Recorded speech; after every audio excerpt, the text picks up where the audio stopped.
तो अना ने बताया कि ब्रांड क्या होता है। Why branding is done, why branding is required. It is very important. It is very important to give a name to the service or the product we are launching, and so branding is very important to give a personality to it. Why Ma'am, why it it is important? differentiates. It Why it is different. yes, why it is important to give a name to a product or to a brand, to a product? And to identify it easily. Ma'am, by which it is known and remembered Yes, by the yes. customer. Purpose is For to the identification. yes, for identification. So what is brand? It can be a name, a logo or symbol or combination of all these, है ना? नाम भी हो सकता है, लोगो Yes, हो ma'am. सकता है, कॉम्बिनेशन पूरा हो सकता है. Evokes in customers a perception of added value for which they will pay a premium price. Means कि कस्टमर को वो प्रोडक्ट पसंद है, मीन्स वो उसको क्यों पसंद कर रहा है या उसके लिए वो ज़्यादा प्राइस भी देने के लिए क्यों तैयार है. तो product differentiation can be a purpose and product identification and among all its substitutes, है ना. अगर एक प्रोडक्ट के बहुत सारे सब्स्टिट्यूट्स हैं और आप उस प्रोडक्ट को किसी एक पर्टिकुलर ब्रांड का ही प्रोडक्ट, सपोज शूज की बात है, बहुत सारे ब्रांड्स अवेलेबल हैं. ठीक है, कौन कौन से ब्रांड्स हो सकते हैं? Can be Bata, can be Lakhani, can be Reebok, can be sketcher, बहुत सारे ब्रांड्स हैं. अब आप जो है उसमें रिबॉक के ही शूज लेते हो या वुडलैंड के ही शूज लेते हो, तो क्यों लेते हो, है ना. तो ये चीज जो है वो ब्रांडिंग का एक पर्पस होता है कि आप उसको आइडेंटिफाई करें, आप उसको उसके सब्स्टिट्यूट्स में वो ब्रांड उसको डिफरेंशिएट करे और क्या हो कि आप उसको क्यों पसंद करते हो और आप उसके लिए प्रीमियम प्राइस क्यों पे करने को तैयार हो, ये भी वो जस्टिफाई करें.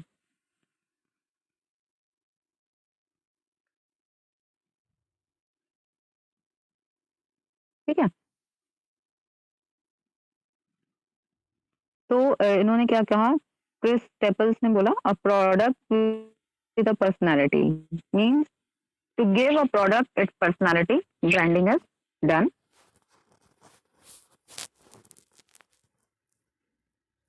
Now, branding is a combined effort of the company which is projected to the customer या कंज्यूमर. कंज्यूमर की तरफ उसको प्रोडक्ट को मतलब एक तरफ से प्रोजेक्ट करने का एक पूरा प्रोसेस होता है ये. और यहाँ पे क्या क्या चीजें इन्वॉल्व हैं? Marketing process, company itself and design, और सारा कुछ मिलकर के एक ब्रांड बनता है और ब्रांड को कंज्यूमर के लिए ब्रांडिंग को किया जाता है. ठीक है. What is brand? Product and services have become so alike that they fail to distinguish themselves by their quality, efficacy, reliability, assurance, and care. Brands add emotion and trust to these products and services, thus providing clues that simplify consumer choice. ठीक है. तो जो product and services की attributes हैं, उनकी quality है, efficacy है, reliability है, एश्योरेंस है, ये सारी चीजें क्या होती हैं? ये सारी चीजों में प्रोडक्ट या सर्विसेज को आइडेंटिफाई करना बहुत ही डिफिकल्ट होता है. तो ब्रांड्स एक तरह से प्रोडक्ट के अंदर इमोशंस को ऐड करते हैं. मतलब ब्रांड्स आपके इतने क्लोज क्यों हो जाते हैं? आप इमोशनली उनसे कैसे अटैच हो जाते हो? आप कहते हो ना कि नहीं मैं तो रोलेक्स की वॉच खरीदता हूँ, या मैं तो रिबॉक के ही शूज पहनता हूँ, या मैं वुडलैंड की ही जैकेट लेता हूँ, है ना. इस तरह के हमारे स्टेटमेंट्स होते हैं. तो क्यों होते हैं? तो इस तरह से ब्रांडिंग की वजह से प्रोडक्ट हमसे क्लोज हो जाते हैं, हमसे अटैच हो जाते हैं, और सिंपली वो कंज्यूमर की चॉइस जो है वो ब्रांड के ऊपर बेस हो जाती है. These added emotions and trust help create a relationship between brand and consumers. तो ये एडेड इमोशंस जो होता है ब्रांडिंग के नाम पे, मतलब जो ब्रांड की वजह से, ब्रांडिंग की प्रोसेस की वजह से जो ये इमोशनल एस्पेक्ट वहां पे ऐड हो जाता है प्रोडक्ट या सर्विसेज के साथ, वो क्या होता है? वो कंज्यूमर और ब्रांड के या प्रोडक्ट के बीच में या सर्विसेज के बीच में एक रिलेशनशिप बनाता है उस पर्टिकुलर प्रोडक्ट या उस प्रोडक्ट के ब्रांड या सर्विस के ब्रांड के बीच में और कंज्यूमर के बीच में, ठीक है। Which ensures consumers loyalty to the brand, जो कि कंज्यूमर की लॉयल्टी को इंश्योर करता है ब्रांड के लिए कि ये ब्रांड के लिए consumer will be loyal. Loyal means कि वो बार बार मतलब वो प्रोडक्ट को परचेज करेगा, कंज्यूमर किसी और प्रोडक्ट को या किसी और ब्रांड को परचेज नहीं करेगा। Brands create aspirational lifestyles based on these consumer relationships. Associating oneself with a brand transfers these lifestyles onto consumers. तो कई बार ब्रांड्स की वजह से हमारी लाइफस्टाइल जो होती है वो भी वो मतलब उस तरह की हो जाती है कि हम उन ब्रांड्स के ऊपर डिपेंडेंट हो जाते हैं, ठीक है। The branded lifestyles extol values over and above the brand's product or service category that allow the brands to be extended into other product and service categories, thus saving companies the trouble and cost of developing new brands while entering new lucrative markets. तो कई बार ये brands जो होते हैं वो इतने beneficial होते हैं कंपनी के लिए कि उन जैसे जो ब्रांड से आप अटैच्ड हो emotionally,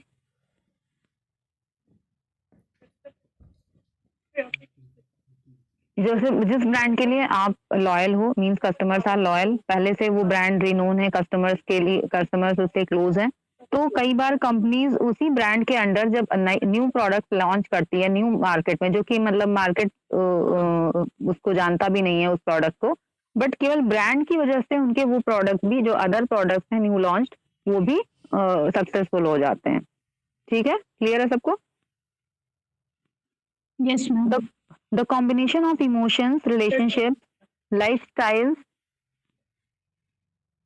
and values allows brand owners to charge a price premium for their products and services which otherwise are barely distinguishable from generics, ठीक है। तो इस तरह से जो ये एक तरह से ये इमोशंस, रिलेशनशिप, लाइफस्टाइल और वैल्यूज है ना, ये सारी चीजें जो वहां पे अटैच होती हैं ब्रांडिंग की वजह से, जो प्रोडक्ट को हम ब्रांड देते हैं, ब्रांड का नाम देते हैं, तो उससे क्या होता है कि जो ब्रांड ओनर्स होते हैं वो प्रीमियम प्राइस चार्ज करने के लिए प्रोडक्ट एंड सर्विसेज के लिए वो एक तरह से अलाउ मतलब एक तरह से वो उन कस्टमर्स उसको उनको एक्सेप्ट करते हैं उस चीज को कि प्रीमियम प्राइस पे भी हम प्रोडक्ट को परचेज करेंगे, सर्विसेज को परचेज करेंगे because it is my favourite brand, या फिर वो मतलब उस ब्रांड से वो पर्टिकुलर बहुत ही ज्यादा सेटिस्फाइड है। अदरवाइज क्या होगा, अगर वो ब्रांडिंग नहीं होती, वहां पे कुछ आपको उस ब्रांड से रिलेटेड चीजें पसंद नहीं होती, तो आप मतलब मुश्किल था कि आप जेनेरिक्स अगर होते, मींस केवल प्रोडक्ट या सर्विसेज के नाम होते, तो आप उनमें क्या वो कर सकते है ना, क्या डिफरेंशिएट कर पाते। तो इस तरह से ब्रांडिंग जो है ये एक आपका एक बहुत मतलब एक वैल्यू एडेड थिंग होती है जो कि प्रोडक्ट या सर्विसेज को कस्टमर्स के काफी क्लोज पहुंचाती है और कस्टमर्स को इनके लिए लॉयल होने का एक रीजन देती है, ठीक। नाउ ब्रांड लॉयल्टी, तो ब्रांड लॉयल्टी का क्या मीनिंग है? The degree of consumer attachment to a brand, यानी किस डिग्री तक आप जो है उससे अटैच्ड हैं ब्रांड से। मींस आपको इजीली अवेलेबल है तब आप ले लेते हो, या आपको अगर नहीं अवेलेबल है तो आप कोई दूसरा प्रोडक्ट नहीं परचेज करते हो, या आपको पता है कि ये बहुत दूर वाले मार्केट में अवेलेबल है तो आप वहां भी पहुंच जाते हो उसको लेने। तो इस तरह से आप मतलब डिग्री डिसाइड करते हो कि आप किस डिग्री तक उस पर्टिकुलर ब्रांड के लिए लॉयल हो, ठीक है। अब इसमें क्या क्या चीजें इंपॉर्टेंट होती हैं? Recognition, preference and insistence. तो रिकॉग्निशन यानी आप तो सिर्फ रिकॉग्निशन के लेवल की लॉयलनेस है, यानी कि लॉयल्टी है आपके अंदर। Awareness of name, benefit and package, यानी आप जानते हो उसके बारे में, उसका बेनिफिट जानते हो और पैकेज जानते हो कि हाँ ये है, इसकी पूरी पैकेजिंग है, इसके अंदर ये चीजें हैं, ठीक है, आप उतने लॉयल हो, यानी कि ये बहुत ही लो लेवल की लॉयल्टी हुई। Then preference is useful, consumer will buy if available evoked set, है ना। प्रेफरेंस देते हो आप, मतलब आपको पता है कि ये यूजफुल है और अगर वो अवेलेबल है तो आप वही खरीदते हो। देन इंसिस्टेंस, इंसिस्टेंस का मतलब है कि आप वही खरीदोगे और कुछ नहीं खरीदोगे, will search for must have, मतलब आप कैसे भी होगा उसको ढूंढोगे, कहीं भी दूर वाली मार्केट में भी अवेलेबल होगा तो आप लेने जाओगे उसको, वहां वहां से लेके आओगे, आप पास वाली मार्केट से कोई दूसरा प्रोडक्ट नहीं खरीदोगे। ठीक, तो इस तरह से ब्रांड लॉयल्टी के ये 3 लेवल्स होते हैं, like recognition, preference and insistence. ठीक है, क्लियर है? Yes, ma'am. The role of brands, क्या रोल क्या है ब्रांड्स के? Identify the maker. ठीक है, सबसे बड़ी बात तो ये है कि जो बनाने वाला है, जो ओनर है, मैन्युफैक्चरर है, उसको आइडेंटिफाई कराता है। Simplify product handling, product handling में सिंप्लीफाई मतलब सिंप्लीफिकेशन हो जाता है, क्यों? क्योंकि ब्रांड की वजह से, और उसमें पूरी लेबलिंग, उसकी पूरी ब्रांडिंग, लेबलिंग सारा कुछ होता है वो प्रोसेस, तो उसमें आपको पता चल जाता है कि किस तरह से इसको हैंडल करना है। आपको मतलब कि जो आप जो सप्लाई चेन मैनेजमेंट है और डिस्ट्रीब्यूशन चैनल्स हैं, उनको पता चल जाता है कि किस तरह से इसको हैंडल करना है, तो प्रोडक्ट हैंडलिंग में भी हेल्प करता है। ऑर्गेनाइज अकाउंटिंग, ठीक है, अकाउंटिंग में भी मतलब एक तरह से, और ब्रांड्स के हिसाब से आप पूरा ऑर्गेनाइज्ड अकाउंटिंग करते हो तो उसमें भी हेल्प करता है, अकाउंटिंग को ऑर्गेनाइज कर देता है। सिग्निफाई क्वालिटी, क्वालिटी को सिग्निफिकेंटली बताता है। क्रिएट बैरियर्स टू एंट्री, तो मैंने एंट्री बैरियर्स आप लोग को पढ़ाए हैं ना, जब मैंने 5 फोर्सेस मॉडल पढ़ाया है पोर्टल का, तो उसमें मैंने आपको बताया है कि there are some entry barriers. तो जैसे ब्रांडिंग, प्रोडक्ट डिफरेंशिएशन भी एक था ना, नॉन ट्रेडिशनल टाइप का बैरियर, जो मैंने MBA students I have taught you ना।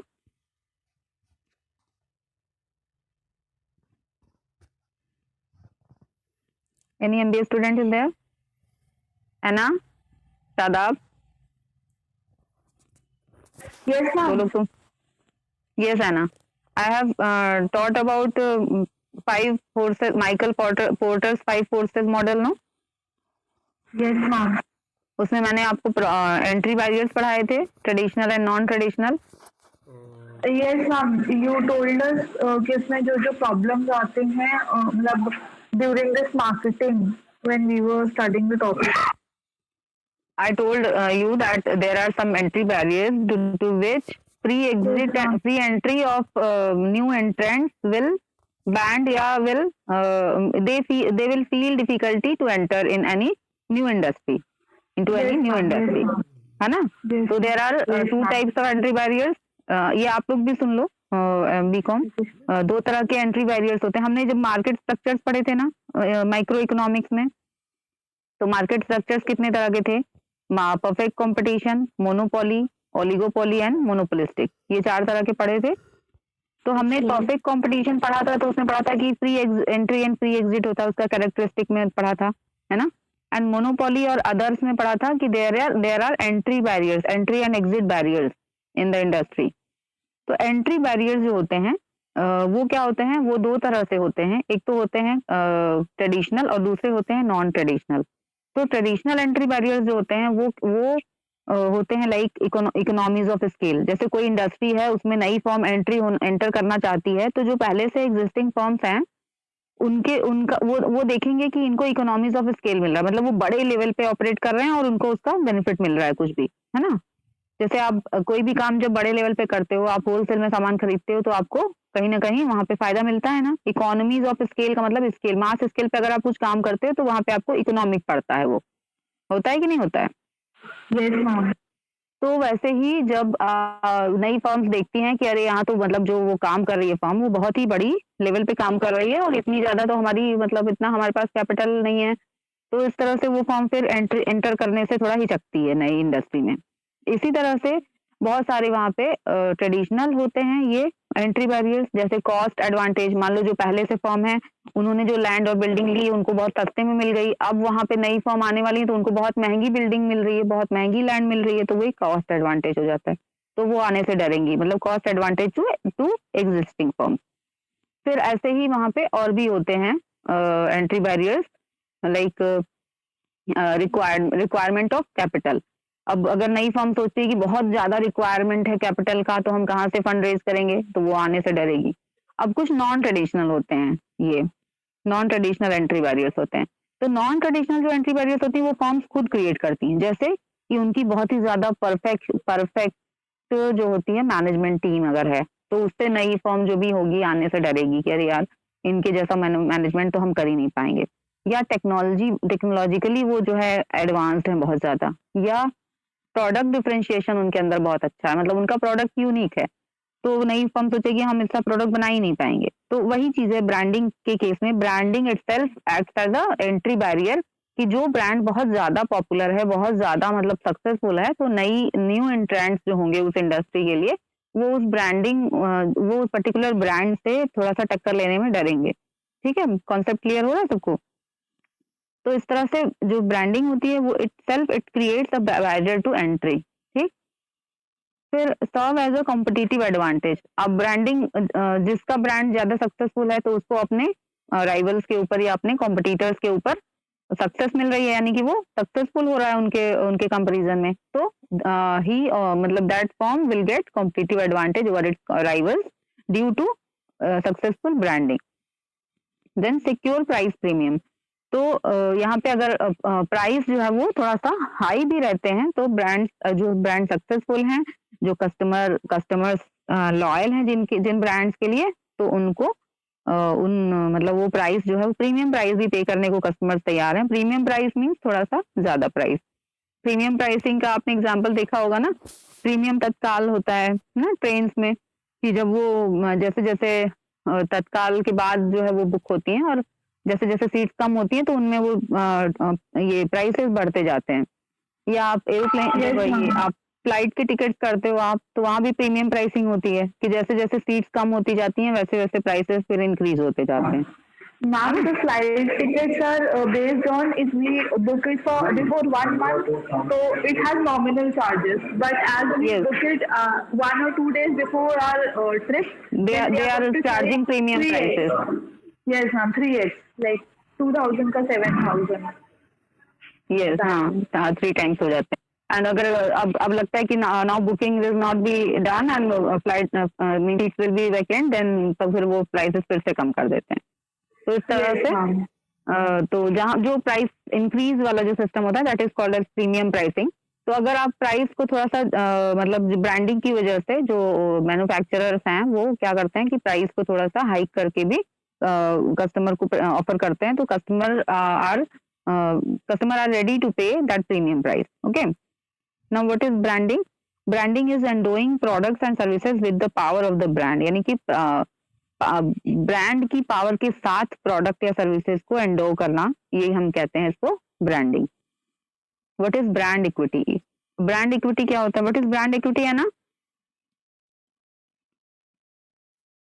Ma'am,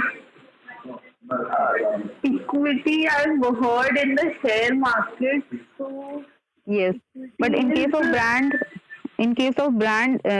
it shows that what customer thinks about that product or service, मतलब product feedback, or feedback. Yes, what that how customer perceives about that product, हाँ उस product के बारे में customer क्या सोचता है, उसको कैसा समझता है, क्या मतलब उसको अपने माइंड में स्पेस देता है, that is called as brand equity. It is the added value endowed on products and services which may be reflected in the way consumers think, feel and act with respect to the brand. ठीक है, किस तरह से customer सोचते हैं, उनको महसूस करते हैं या उसको रिस्पॉन्ड करते हैं उस प्रोडक्ट को, इसको हम कहते हैं brand equity. Advantages of strong brand. अब क्या क्या एडवांटेजेस हैं इसके? इम्प्रूव्ड परसेप्शन ऑफ प्रोडक्ट की का जो परसेप्शन होता है that will be improved. Greater loyalty, जो कस्टमर लॉयल्टी है that will increase with help of branding. Less vulnerability to competitive marketing action. Less vulnerability का मतलब है कि कम खतरा होता है, जो कंपटीशन का जो है इनको खतरा कम होता है। एक बार ब्रांड सक्सेसफुल होते हैं तो दे आर कुछ टाइम तक तो वो रिलैक्स करते हैं कि मतलब सक्सेसफुल होने के बाद कि कुछ टाइम तक कॉम्पिटिटर्स उनको बीट नहीं कर पाएंगे। लेस वल्नरेबिलिटी टू क्राइसिस, ठीक है, लॉस होने का भी जो वल्नरेबिलिटी होती है that is very low. Larger margin, इनको प्रॉफिट ज्यादा रहते हैं। मोर इनइलास्टिक, ठीक है, ज्यादा इनइलास्टिक होते हैं, मतलब बहुत ज्यादा प्राइस कम या ज्यादा होने का इनको बहुत ज्यादा फर्क नहीं पड़ता इनकी डिमांड पे। ग्रेटर ट्रेड कोऑपरेशन, इनका जो ट्रेड कोऑपरेशन है, लाइक कि ट्रेडिंग के केस में जो कोऑपरेशन है वो अच्छा होता है। इंक्रीज मार्केटिंग कम्युनिकेशन इफेक्टिवनेस, ठीक है। Marketing communication means advertising means promotion mix, है ना, all the components of promotion mix. तो क्या क्या होते हैं, advertising, sales promotion, public relation, ये क्या बोलते हैं, पर्सनल सेलिंग, है ना। ये सारी चीजें जो होती हैं वो इनकी इफेक्टिवनेस और बढ़ जाती है। जैसे आप इनको यूज करते हो, मार्केट कम्युनिकेशन यूज करते हो, तो ब्रांड जो मतलब एक पर्टिकुलर ब्रांड है जिसको कि कस्टमर जानता है, तो उसको इन चीजों से और ज्यादा सपोर्ट मिलता है और वो और ज्यादा उनका इफेक्ट वो इम्पैक्ट जो है वो इंक्रीज हो जाता है।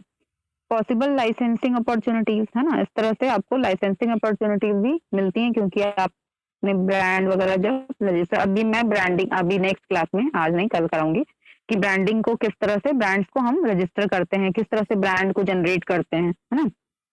What is a brand promise? Brand promise क्या होता है? A brand promise is the marketers vision of what the brand must be and do for consumers.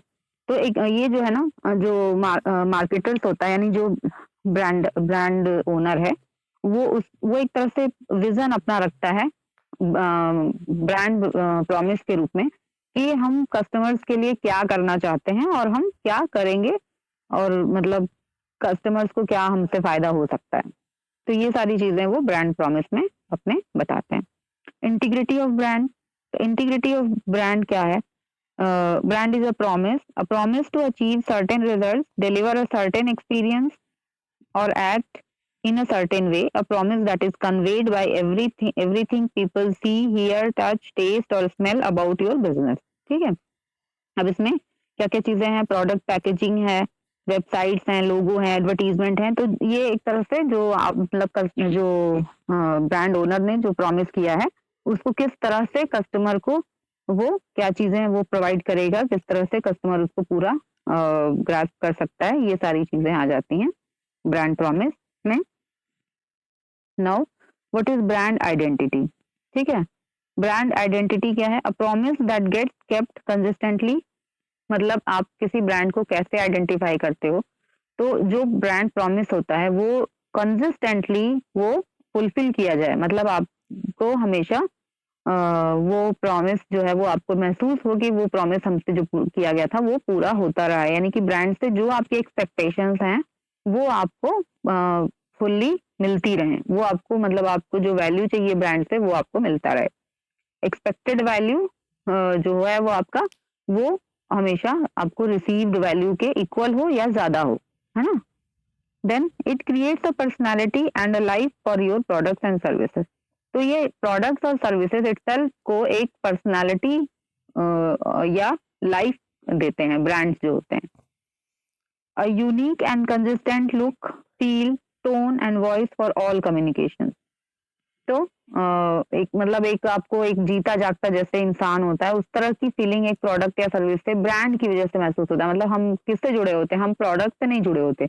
हम आप अगर फील करो, आपको कोई भी चीज पसंद होती है जैसे कि, तो आप देखोगे तो वो आपको प्रोडक्ट से नहीं, आपको उस पर्टिकुलर ब्रांड से वो अटैचमेंट होता है कि हाँ यार इसके फीचर्स बहुत अच्छे हैं, या हाँ इसकी लॉन्गेविटी बहुत अच्छी है, इसकी ड्यूरेबिलिटी बहुत अच्छी है ना। हम लोग जैसे मोबाइल ही है, मोबाइल यूज करते हैं रेगुलर, तो हम ये नहीं कहते कि मुझे मोबाइल पसंद है ना। आप जब भी मोबाइल परचेज करने जाते हो तो एक सारे फीचर्स देखने के बाद, मान लो आपने एक बार कोई ब्रांड परचेज किया, अब आपको लगा कि हाँ जो आपको एक्सपेक्टेड था वो सारा कुछ इससे मिला आपको, या उससे ज्यादा ही आपको पसंद आया वो, तो नेक्स्ट टाइम आप फिर मतलब चेंज बहुत कम ही करना चाहोगे। नेक्स्ट टाइम फिर आप सोचोगे कि मैं इसी ब्रांड को प्रेफर करूं। तो इस तरह से जो पूरी एक लाइफ जैसा फीलिंग होती है वो ब्रांड की वजह से प्रोडक्ट या सर्विस में हमको फील होती है। It's essential to your success in the market place. तो ये जो है आपकी सक्सेसफुल होने के लिए प्रोडक्ट या सर्विस के लिए सर्विस को या मार्केटर को ये जरूरी है। अब ब्रांड इक्विटी के क्या क्या ड्राइवर्स हैं? तो ब्रांड के elements, marketing activities and meaning transference, ठीक है, ये सारी चीजें हैं। ब्रांड अब ब्रांड एलिमेंट्स क्या क्या है? ब्रांड का नेम है, टैगलाइन है, लोगो है ना।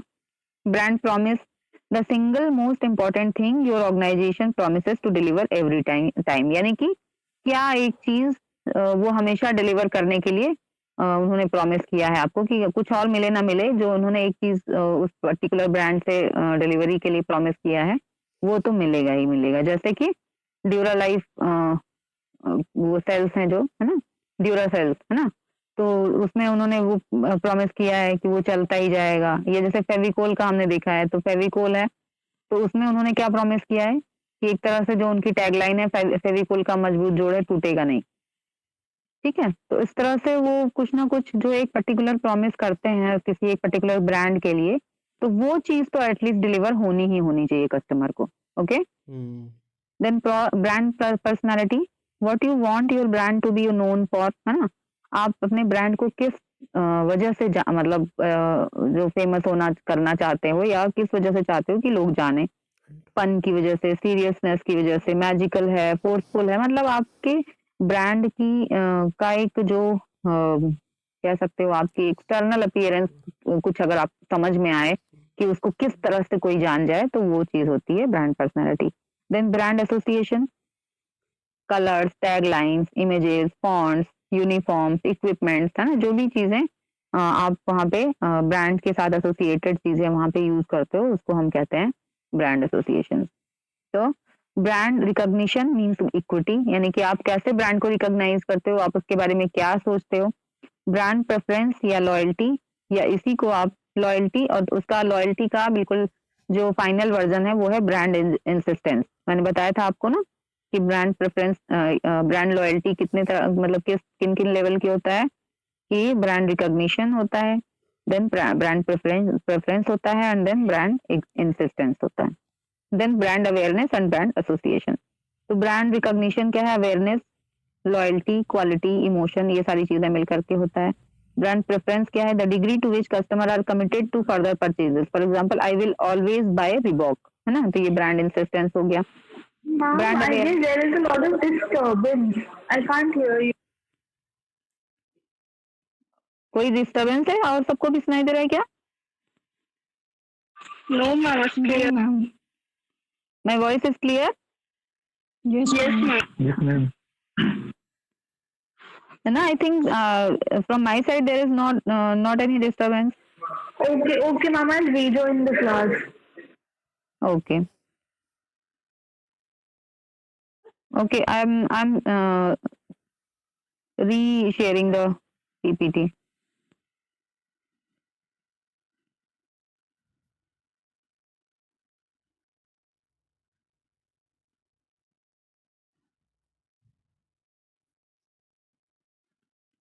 Sharing the screen. Now voice is clear? Yes, ma'am. Yes, Okay. ma'am. Okay. So what is brand preference? The degree to which customers are committed to further purchases. For example, I will always buy Reebok. That is called as brand loyalty, or brand means brand insistence. Degree of loyalty is very much higher. Then brand awareness. Your product is the first that comes to mind in a certain product category. Okay. Means कि आप किसी product को लेना चाह रहे हो, तो जो प्रोडक्ट सबसे पहले, यानी जो ब्रांड आपके माइंड में सबसे पहले आता है और आप उसके बारे में जानते हो, लाइक अगर आपको एलईडी लेना है तो आप सोनी ब्रेविया आपके मतलब माइंड में आता है, आप उसको आपने उसको यूज नहीं किया है, you didn't you haven't used that product, and you don't know anything about, means you know about that product, but you don't have any experience about that product.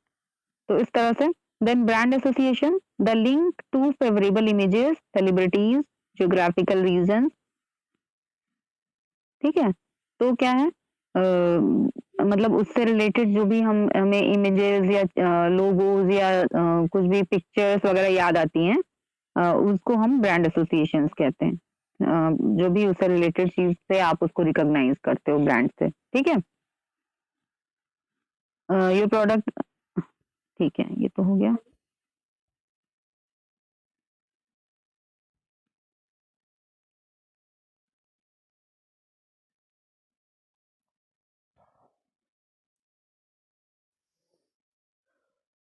जैसे कोई ब्रांड एसोसिएशन बताओ, किसी brand से related आपको क्या चीज मतलब देखने से या अगर आपको रिकॉग्नाइज करना हो तो आप किस तरह से रिकॉग्नाइज करते हो?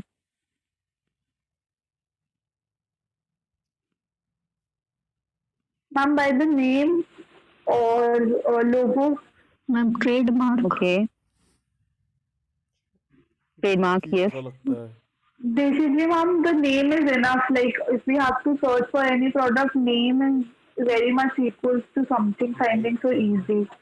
Yes, that is brand name. But brand associations means something related to brand, that is images, है ना, celebrities, geographical Yes, ma'am. Yes, ma'am. We region, can actually इस तरह की on a चीजें। Google we Brand can type ambassadors, something है ना? like that. Google Yes, ma'am. Yes, Yes, ma'am. brand ambassadors और Pictures any of pictures that associated people. with that, है ना? जैसे रिबॉक का अगर आपको देखते क्या या नाइक, अगर आपको एक टिक का साइन या हॉकी जैसा साइन याद रहता है कि हाँ इट इज नाइक। की तरह दिखता है प्यूमा आपको याद करना है तो दैट लायन और tiger whatever they, bear bear तो वहाँ पे जो पिक्चर या इमेज है वो आपको याद आती है। पैंथर तो दैट इस तरह से आपको ये चीजें वहाँ पे मिलती हैं, तो आप उनको ब्रांड को उससे एसोसिएट करते हो, पैंथर ठीक है। तो these बहुत मजा जानवर are means these are things about brand and branding.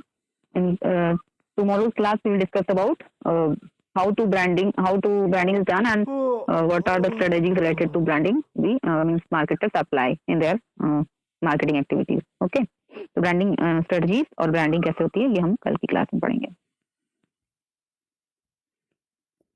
Please take screenshot anyone